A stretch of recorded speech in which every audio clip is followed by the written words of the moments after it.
नमस्कार, आप देख रहे हैं इंडिया डेली। मैं हूं आपके साथ विवेक शांडिल्य। फाइनल रिपोर्ट लेकर फाइनल रिपोर्ट में दिन भर की बड़ी खबरों का निचोड़ हम आपको बताते हैं। पहली खबर है, देश में पेट्रोल, डीजल और गैस को लेकर लोगों के बीच जो पशुपेश की स्थिति बनी हुई है। मिडिल ईस्ट में इजराइल, अमेरिका और ईरान के बीच छिड़ी जंग का 14वां दिन है।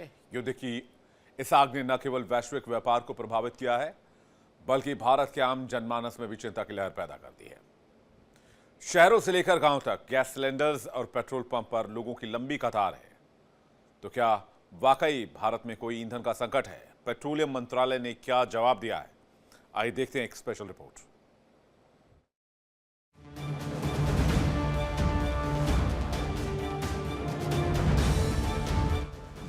मिडिल ईस्ट में तनाव के कारण हॉर्मुज जल डमरू मध्य के प्रभावित होने से वैश्विक आपूर्ति श्रृंखला पर भारी दबाव है।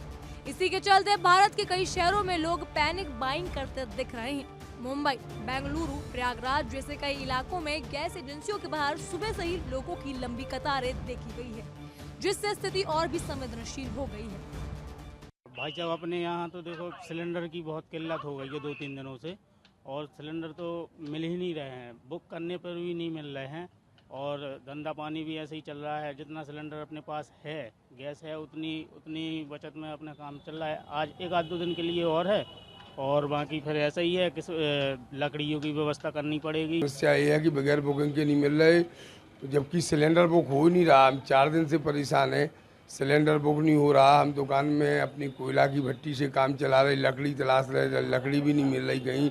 अच्छा, इसके साथ साथ बहुत ही बड़ी विडम्बना है कि दुकान में तो हम फिर भी कोयला से काम चला लेंगे, लेकिन घरेलू सिलेंडर, जो घर में सिलेंडर खत्म हो रहे, इसकी बहुत ही बड़ी समस्या है। प्रशासन से हम निवेदन करते हैं कि इसको संज्ञान में लेके यथाशीघ्र इसको निपटाएं। हालांकि केंद्र सरकार ने इन सभी आशंकाओं को पूरी तरह खारिज किया है। पेट्रोलियम मंत्री हरदीप सिंह पुरी ने संसद में स्पष्ट किया कि भारत की ऊर्जा सुरक्षा पूरी तरह सुरक्षित है। उन्होंने बताया कि भारत ने अपने कच्चे तेल के आयात का 70% हिस्सा अब वैकल्पिक मार्गों से सुरक्षित कर लिया है। रिफाइनरियां अपनी पूरी क्षमता से काम कर रही हैं और घरेलू LPG उत्पादन में 28% तक की वृद्धि की गई है। We are self-sufficient in the production of petrol and diesel, और इसलिए भारत में पेट्रोल और डीजल का आयात करने की आवश्यकता नहीं है। हमारी सारी रिफाइनरीज 100% कैपेसिटी या उससे अधिक पर चल रही हैं। रिफाइनरीज के पास एडिक्वेट इन्वेंट्री है क्रूड की, और इसके अलावा सप्लाईज आर आल्सो मेंटेन्ड। संकट को देखते हुए सरकार ने एहतियाती कदम उठाए। सरकार ने सार्वजनिक वितरण प्रणाली यानी PDS के जरिए केरोसिन की उपलब्धता को बढ़ाने का फैसला किया है, ताकि रसोई गैस पर दबाव कम किया जा सके। इसके अलावा होटल और रेस्टोरेंट उद्योग को कोयला और बायोमास जैसे वैकल्पिक ईंधन के उपयोग की सलाह दी गई है। सरकार ने स्पष्ट किया है कि घरेलू गैस की आपूर्ति अब उनकी पहली प्राथमिकता है, और किसी भी प्रकार की जमाखोरी या कालाबाजारी करने वालों के खिलाफ सख्त कानूनी कार्रवाई की जाएगी। नेचुरल गैस ऑर्डर 9 मार्च 2026 को जो इशू हुआ था, कंट्रोल ऑर्डर, उसमें कई सेक्टर्स को प्रायोरिटाइज किया गया है, और उसी ऑर्डर के क्रम में PNG डोमेस्टिक सप्लाई और CNG को बिना किसी कट के PNG सप्लाई इंश्योर की जा रही है। सरकार का दावा है कि पैनिक करने की कोई आवश्यकता नहीं है और आपूर्ति सुचारू रूप से चल रही है। फिलहाल देश के पास पर्याप्त स्टॉक है। युद्ध की इस अनिश्चितता के बीच सरकार ने जनता से संयम बरतने और अफवाहों से बचने की अपील कर रही है। Bureau report, India daily. Middle east में ईरान, अमेरिका और इजराइल के बीच छिड़ी जंग का असर अब भारत के रसोई घरों तक पहुंचने की आहट मिल रही है। खाड़ी का युद्ध लंबा खिंचता है तो भारत में ऊर्जा संकट गहरा हो सकता है। संभावित खतरे को देखते हुए केंद्र सरकार ने कमर कस ली है। चर्चाएं तेज हैं कि सरकार फिर से केरोसिन ऑयल यानी कि मिट्टी के तेल का रुख कर सकती है। क्या वाकई घर घर फिर से केरोसिन तेल की वापसी होगी? लेकिन इस बीच एक और बड़ी खबर मैं आपको बता दूं, 2 गैस टैंकर्स को होर्मुज स्ट्रेट से गुजरने की मंजूरी मिली है, यानी कि 2 गैस टैंकर्स बहुत जल्द भारत पहुंचने वाले हैं, और सरकार का दावा है कि गैस की किल्लत नहीं होने दी जाएगी।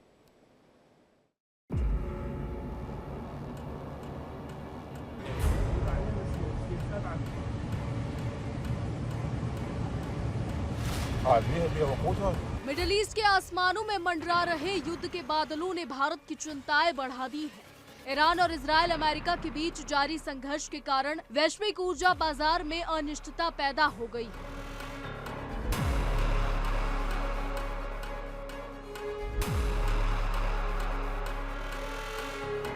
हॉर्मुज, जो दुनिया का सबसे व्यस्त तेल मार्ग है, वहां जारी तनाव के कारण कच्चे तेल और गैस की सप्लाई पर गहरा संकट मंडरा रहा है। इसी खतरे को देखते हुए केंद्र सरकार ने अब प्लान बी पर काम शुरू कर दिया।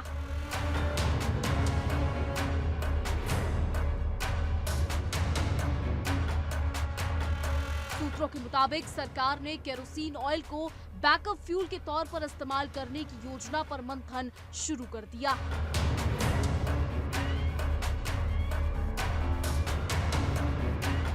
बता दें, इसके लिए सरकार ने नुमाइंदे उन पुराने डीलरों से संपर्क साध रहे हैं जो कभी पब्लिक डिस्ट्रीब्यूशन सिस्टम यानी पीडीएस के जरिए केरोसिन वितरण का काम संभाला करते थे।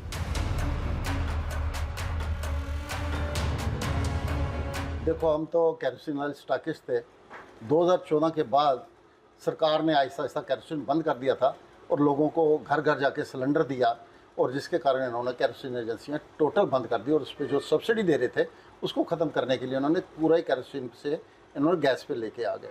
आज ये है कि हर घर में गैस है, लेकिन आज की डेट में सरकार के पास गैस की कमी आ रही है, जिसके कारण हमारे से द्वारा उन्होंने फ़ोन करके हमारे लाइसेंस जो थे उनके रिन्यूअल के बारे में कि पे आपके रिन्यूअल हैं, क्या आप केरोसिन के काम करना चाहोगे आगे अगर आपको ज़रूरत पड़ी, क्योंकि हमने उसके लिए हामी भरी है। सरकार ने हमारे लाइसेंस के बारे में पूछा गया, क्योंकि सरकार के पास और कोई अल्टरनेटिव नहीं है, फ्यूल नहीं है या आप कह सकते गैस नहीं है, उसकी या फ्यूल को यूज़ करने की जो तैयारी है वो सरकार की तरफ से हो रही है।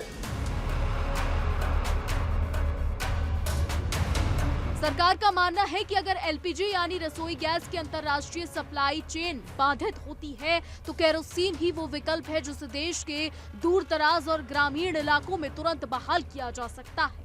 सरकार के पास पहले से ही राशन दुकानों का एक विशाल नेटवर्क मौजूद है। जरूरत पड़ने पर इसी ढांचे का इस्तेमाल करके आम लोगों की रसोई में केरोसिन पहुंचाया जा सकता है। हालांकि तेल मंत्रालय के सूत्रों का कहना है कि फिलहाल देश में एलपीजी और पेट्रोल डीजल का पर्याप्त स्टॉक मौजूद है और स्थिति नियंत्रण में है। लेकिन 14 दिनों से जारी जंग जिस दिशा में बढ़ रही है वह वैश्विक अर्थव्यवस्था के लिए शुभ संकेत नहीं है। आने वाले दिनों मेरे को जो लगता है कि अगर वार चलती रही तो मेरे को नहीं लगता कि ये गैस पूरी कर पाएँ। हर एक स्टॉकिस्ट से ये लिया गया है कि भाई आप जो है लाइसेंस आपके कहाँ है, रिन्यूअल है, क्या पोजीशन है, क्योंकि सरकार उसके बारे में जो है सोच रही है, ताकि अगर गैस नहीं पूरी होती तो हमें जो मिट्टी का तेल है वो घर घर पहुँचाना पड़ेगा। लगता है कि सरकार जो है जो अगला जो कदम उठाना है कि गैस की कमी के कारण हो सकता है ये केरोसिन के ऊपर पब्लिक को भी लाएंगे और हमें भी जो केरोसिन के लिए दोबारा तैयार होना पड़ेगा ताकि हम स्टॉकिस्ट को दे पाएंगे। अगर कच्चा तेल $100 प्रति बैरल के पार जाता है तो गैस सिलेंडर की कीमतें भी आसमान छू सकती हैं।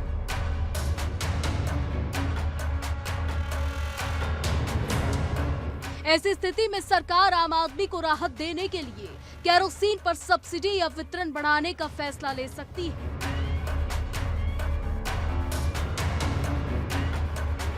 जंग की ये चिंगारियां कब तक शांत होंगी ये कहना मुश्किल है। सरकार की ये तैयारी केवल एक सावधानी है ताकि देश की ऊर्जा सुरक्षा बनी रहे।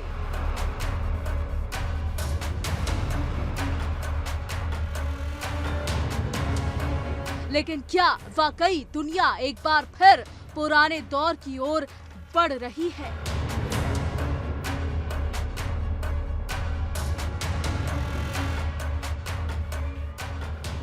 तो लगातार जिस तरह से हालात बने हैं ऐसे में सरकार कोई ना कोई संसाधन ढूंढ रही है जिससे भारत के लोगों को, खासकर हमारे जितने लोग हैं, उनको कोई कमी ना आए। और इसके चलते हुए अब एक नए रुख की तरफ जो है सरकार अपना मन बना रही है, वो केरोसिन ऑयल, क्योंकि जितना भी गैस का भंडार है वो सारा ईरान के रास्ते से ही आता है, वही रास्ते हैं जहाँ से इनके आने के हैं। ऐसे में अगर वहाँ पर ये इसी तरह संघर्ष चलता रहता है तो आने वाले समय में ये चीज़ गैस जरूर बाधित होगी। उस कारण अब केरोसिन की पे निर्भरता लग रहा आने वाले समय में भारत को अपनी करनी पड़ेगी। कैमरामैन सुनील के साथ विकास अबोल, इंडिया डेली के लिए जम्मू से।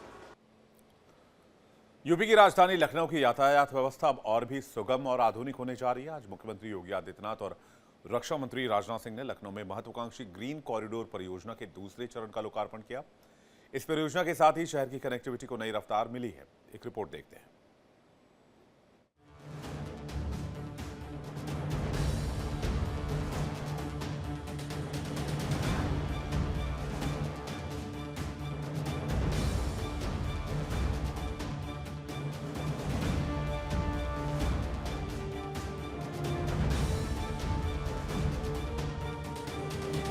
उत्तर प्रदेश की राजधानी लखनऊ की यातायात व्यवस्था अब और भी सुगम और आधुनिक होने जा रही है। सीएम योगी और रक्षा मंत्री राजनाथ सिंह ने लखनऊ के महत्वाकांक्षी ग्रीन कॉरिडोर परियोजना के दूसरे चरण का लोकार्पण किया। इस परियोजना के साथ ही शहर की कनेक्टिविटी को नई रफ्तार मिलेगी। लगभग 7,000 करोड़ रुपए की कुल लागत वाली इस मेगा परियोजना का लक्ष्य IIM रोड से किसान पथ तक एक आधुनिक कॉरिडोर तैयार करना है। आज दूसरे चरण का लोकार्पण किया गया, जो कि डालीगंज से समतामूलक चौराहे तक फैला है। 7 किलोमीटर लंबे इस मार्ग के शुरू होने से डालीगंज, निशांतगंज और समतामूलक चौराहे जैसे व्यस्त इलाकों में जाम की समस्या से करीब 15 लाख लोगों को बड़ी राहत मिलेगी। राज्य की राजधानी कैसे होनी चाहिए, आज हमारा लखनऊ उसका एक बेहतरीन उदाहरण बना है। आज कोई भी आता है लखनऊ में तो तमाम देश और दुनिया के अतिथि आते हैं, वे बोलते हैं कि लखनऊ अच्छा शहर है। वे आप कहते हैं कि लखनऊ में साफ सफाई है, लखनऊ में कुछ नया करके दिखाया है, और लखनऊ वास्तव में अब मुस्कुराए कि आप लखनऊ में हैं, इसका एक प्रतीक बन चुका है। लोकार्पण के समय सीएम योगी आदित्यनाथ ने कहा कि यह परियोजना पूर्व प्रधानमंत्री श्रद्धेय अटल बिहारी वाजपेयी के विजन को धरातल पर उतारने का प्रयास है, और लखनऊ विकास प्राधिकरण की सराहना करते हुए बताया कि इस परियोजना के लिए शासन से अलग से बजट नहीं लिया गया, बल्कि सरकारी भूमि को अतिक्रमण मुक्त कराकर उससे प्राप्त संसाधनों से इसे विकसित किया गया है। 1618 करोड़ रुपए की लागत से बनी यह कनेक्टिविटी आधुनिक लखनऊ की पहचान बन रही है। 1519 करोड़ की लागत से बने लखनऊ ग्रीन कॉरिडोर का आज ऑफिशियली तौर पर डिफेंस मिनिस्टर राजनाथ सिंह, सूबे के सीएम योगी आदित्यनाथ की अगुवाई में लोकार्पण किया गया। साथ में 3rd और 4th फेज का शिलान्यास भी किया गया। ये राजधानी लखनऊ वासियों के लिए सबसे बड़ी सौगात है, और आज से इस पुल को खोल दिया गया है आम लोगों के लिए। सीएम योगी आदित्यनाथ ने कहा कि लखनऊ जैसी राजधानी को लोग पसंद करते हैं, हमेशा चर्चा में रहते हैं, और उत्तर प्रदेश की राजधानी कैसी हो आज आप देख सकते हैं। यानी जो भी लखनऊ आता है तो कहता है मुस्कुराइए, आप लखनऊ में हैं। इस कॉरिडोर की सबसे बड़ी खासियत पर्यावरण के प्रति संवेदनशीलता है। निर्माण के दौरान आने वाले 166 बड़े पेड़ों को काटने के बजाय उन्हें सुरक्षित रूप से दूसरी जगह शिफ्ट किया गया। साथ ही तीसरे और चौथे चरण का शिलान्यास भी किया गया, जो इस कॉरिडोर को शहीद पथ और किसान पथ से जोड़ेंगे। इसके लिए 1220 करोड़ रुपए की धनराशि स्वीकृत की गई है। मौके पर केंद्रीय मंत्री राजनाथ सिंह ने भी लोगों को संबोधित किया। अब याद करिए, एक समय था जबकि लखनऊ की सड़कों पर हमेशा जाम लगा रहता था। मुझे भी लखनऊ की सड़कों पर जाम देखकर तकलीफ होती थी, और इसलिए सबसे पहले ट्रैफिक की इस समस्या पर राज्य सरकार के साथ मिलकर योगी जी से बातचीत करके हम लोगों ने काम प्रारंभ किया। ट्रैफिक का दबाव जब शहर पर बढ़ा, तब हमने अमर शहीद पथ का भी विस्तार किया, ताकि शहर पर ट्रैफिक का दबाव कम हो सके।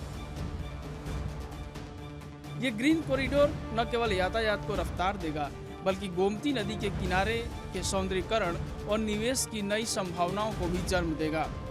लखनऊ अब केवल ऐतिहासिक शहर नहीं, बल्कि आधुनिक बुनियादी ढांचे का एक बेहतरीन उदाहरण बनकर उभरा है। ये ग्रीन कॉरिडोर किसी लखनऊ वासियों के लिए तोहफे से कम नहीं है, क्योंकि जो समय 45 से 1 घंटा लगता था दूरी तय करने में, अब महज 10 से 15 मिनट लगेंगे। ये बातें सूबे के सीएम योगी आदित्यनाथ ने मंच से कही। वहीं रक्षा मंत्री और लखनऊ के सांसद राजनाथ सिंह ने कहा कि मेट्रो का ईस्ट और वेस्ट को लेकर प्रस्ताव को मंजूरी मिल गई है। वहीं योगी पर कहा कि लोग योगी को बाबा बुलडोजर कहते हैं, बल्कि बुलडोजर तोड़ने का काम नहीं बल्कि जमीन तैयार करने का काम कर रहा है। वहीं राजनाथ सिंह ने एक बात और कही कि यूपी के राजधानी लखनऊ में डिफेंस फैसिलिटीज को सेंटर बनाएंगे और ब्रह्मोस की मिसाइलें यहां से तैयार होके अलग अलग जगहों पे जाएगी। यानी आज का दिन लखनऊ वासियों के लिए बेहद खास रहा।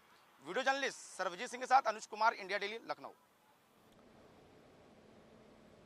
देश के बहुचर्चित मल्टी 1000 करोड़ के गेन बिटकॉइन क्रिप्टो स्कैम में सीबीआई को बड़ी कामयाबी मिली है। इस मामले में सीबीआई ने डार्विन लैब्स प्राइवेट लिमिटेड के को-फाउंडर और सीटीओ आयुष वार्ष्णेय को गिरफ्तार किया। आयुष पर आरोप है कि उसने तकनीकी ढांचे के जरिए इस कथित पूंजी स्कीम को खड़ा करने में अहम भूमिका निभाई थी।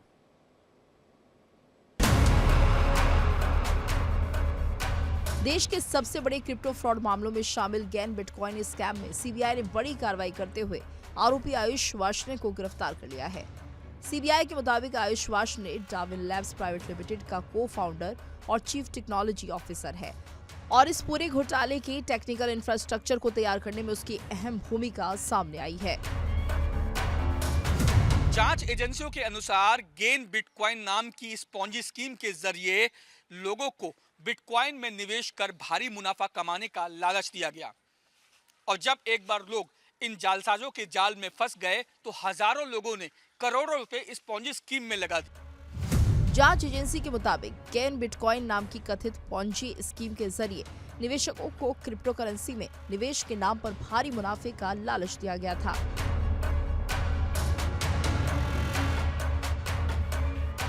हजारों निवेशकों से करोड़ों रुपए जुटाने के बाद इन पैसों का कथित तौर पर दुरुपयोग किया गया। सीबीआई की जांच में सामने आया कि डार्विन लैब्स और उसके सह संस्थापकों ने इस स्कीम के लिए पूरी तकनीकी प्लेटफॉर्म तैयार किया था।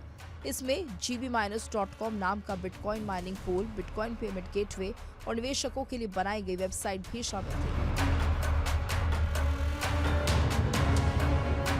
जांच के दौरान आयुष वार्ष्णेय फरार चल रहा था, जिसके बाद उसके खिलाफ लुकआउट सर्कुलर जारी किया गया था।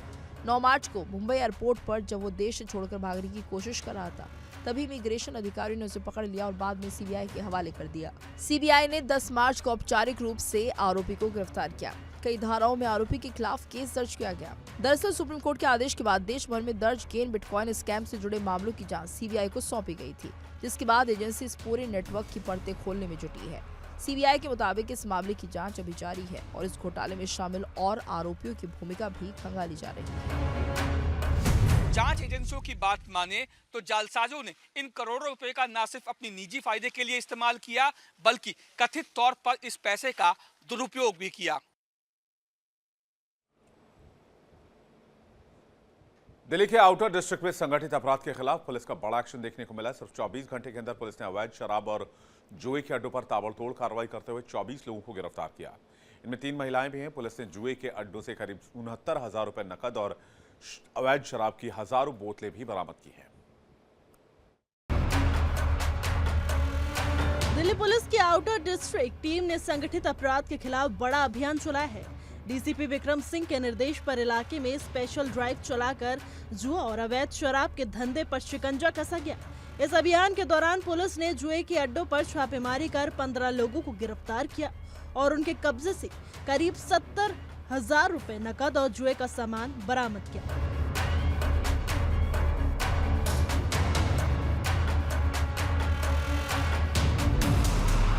इस मामले में अलग अलग थानों में 5 केस दर्ज किए गए हैं। वहीं अवैध शराब के खिलाफ भी पुलिस ने बड़ी कार्रवाई की। चेकिंग के दौरान पुलिस ने 4,242 क्वार्टर अवैध शराब बरामद की और शराब की तस्करी में इस्तेमाल हो रही 4 गाड़ियां भी जब्त की गई।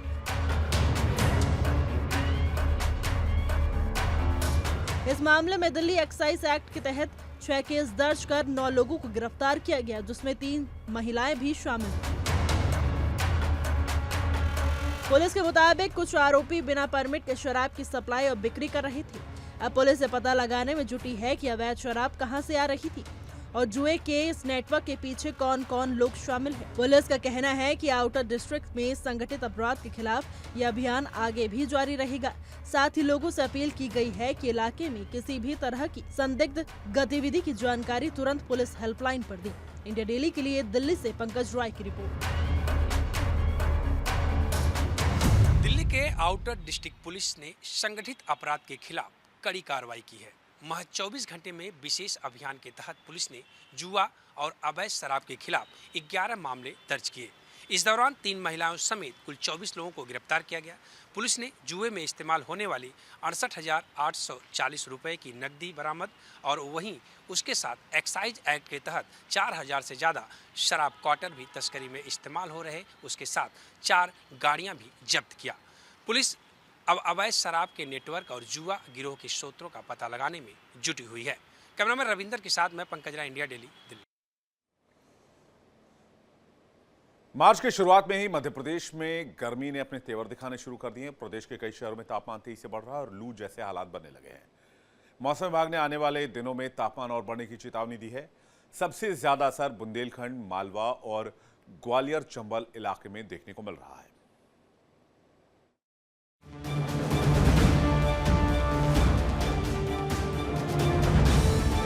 मध्य प्रदेश में गर्मी का प्रकोप लगातार बढ़ता जा रहा है। भोपाल, इंदौर, ग्वालियर और खजुराहो समेत कई शहरों में तापमान 38 से 40 डिग्री सेल्सियस के करीब पहुंच गया है। दिन के समय तेज धूप और गर्म हवाओं ने लोगों की परेशानी बढ़ा दी है। घर से मुंह पे ऊपर कपड़ा बांध के और ज्यादातर हो सकता है तो सर बचाने की कोशिश करते हैं। और गर्मी अभी मार्च के महीने में बहुत ज़्यादा पड़ रही है, इसको देखते हुए हम बचाव की पूरी कोशिश करते हैं। हाँ, सुबह क्या बोलते पानी ज़्यादा पी रहे हैं लू से बचने के लिए, और क्या बोलते जो बाहर भी मिलता है ज़्यादातर नींबू पानी पीने की कोशिश करते हैं, और जो भी है धूप से बचने की कोशिश करते हैं अधिकतम। हाँ, लू जैसी बता तो रहे मौसम वैज्ञानिक की, थोड़ा सा लू कई जिलों में लू का असर देखने को मिल रहा है, लेकिन अभी यहाँ तो फिलहाल इतना नहीं है। लेकिन हाँ, गर्मी थोड़ी ज़्यादा है। थोड़ा यही सेफ्टी है, थोड़ा सा कपड़ा अपने चेहरे पर बांध के रखें, चश्मा लगा लें, बाहर निकलें तो थोड़ा सा स्किन का भी ध्यान रखें, अपने थोड़ा सा शरीर का भी ध्यान रखें, पानी बार बार पिएं, और ज़रूरी ना हो तो धूप में ना निकलें, ठंडे टाइम निकलें, सबसे बेहतर तो यही है। मौसम विभाग के मुताबिक पश्चिमी और उत्तरी हवाओं की वजह से प्रदेश में तापमान लगातार बढ़ रहा है। आने वाले 3 से 4 दिनों में तापमान में 2 से 3 डिग्री तक और बढ़ोतरी हो सकती है। कुछ इलाकों में अप्रैल जैसी गर्मी अभी से महसूस की जा रही है। जैसे जैसे गर्मी बढ़ रही है वैसे धंधा बढ़ लिया है। जैसे गर्मी में लोग है ना गमछे पहनते हैं, रुमाल पहनते हैं धूप से बचने के लिए, लू से बचने के लिए। वैसे है ना हम अपनी दुकान पे वैरायटी रखते हैं, छोटी बच्चियों के केप रखते हैं, छोटे छोटे मासूम बच्चों के केप, ये बॉल हेड है। माशाल्लाह धंधा भी अच्छा चल रहा है, आज ग्राहकी भी अच्छी हुई है। हाँ, ग्राहकी तो अब सीजन है, वो तो होएगा ही, बढ़ेगा ही, पता है आपको। बाकी ऐसा है गर्मी तो बहुत है, लोग 2-2 गिलास पी रहा, देख ही रहा आप सामने। अब बाकी ऐसा सीजन फिर भी ठीक ठाक चल रही है। तेज गर्मी का असर आम जिंदगी पर भी दिखने लगा है। दोपहर के समय सड़कों पर आवाजाही कम हो रही है और लोग घरों में रहने को मजबूर हो गए हैं। डॉक्टरों ने भी तेज धूप में बाहर निकलने से बचने और ज्यादा से ज्यादा पानी पीने की सलाह दी है। मौसम विभाग ने चेतावनी दी है कि अगर तापमान इसी तरह बढ़ता रहा तो आने वाले दिनों में लू की स्थिति बन सकती है। ऐसे में बच्चों, बुजुर्गों और बीमार लोगों को विशेष सावधानी बरतने की जरूरत है। फिलहाल अभी जो ग्रीष्म जो मौसम थोड़ा सा चल रहा है और मौसम में काफ़ी अभी टेम्परेचर अधिकतम तापमान 3 से 5 डिग्री सेल्सियस अपने नॉर्मल से ऊपर चल रहे हैं। तो प्रदेश के लोगों से मौसम केंद्र भोपाल की तरफ से यही निर्देश दिया जाता है कि आप जो है वो हो सके तो दोपहर के टाइम पे जो है वो अपने घरों में ही जो है वो स्थित रहें। अनावश्यक बाहर धूप में खड़े होने की अभी फिलहाल आवश्यकता नहीं है और समय समय के ऊपर जो है वो आप पानी पिए, छाछ और जो है वो आगे कोई नींबू पानी जैसे पदार्थों का सेवन करके अपनी बॉडी को हाइड्रेटेड रखें। बुजुर्ग लोगों से अनुरोध है कि वो अपने जो है वो घर के अंदर ही अपने छांव रखें और घर के अंदर ही बैठने की जो है वो थोड़ा सा ध्यान रखें। फिलहाल मार्च में ही अप्रैल मई जैसी गर्मी ने लोगों को परेशान करना शुरू कर दिया है। अगर यही हाल रहा तो आने वाले दिनों में मध्य प्रदेश में भीषण गर्मी और लू का खतरा बढ़ सकता है। पूरा मध्य प्रदेश जो है वो लू की चपेट में आ गया है।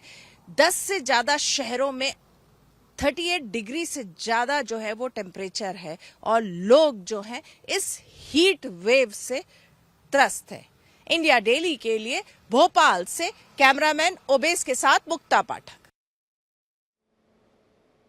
फिलहाल एक छोटा सा ब्रेक, खबरें लगातार जारी हैं, फौरन लौट रहे हैं। देखिए इंडिया डेली 24/7 अब आपकी स्मार्ट टीवी पर। इंडिया डेली मौजूद है सभी डिजिटल प्लेटफॉर्म पर लाइव और लगातार। इंडिया डेली 24/7 हर दिन राष्ट्र को समर्पित।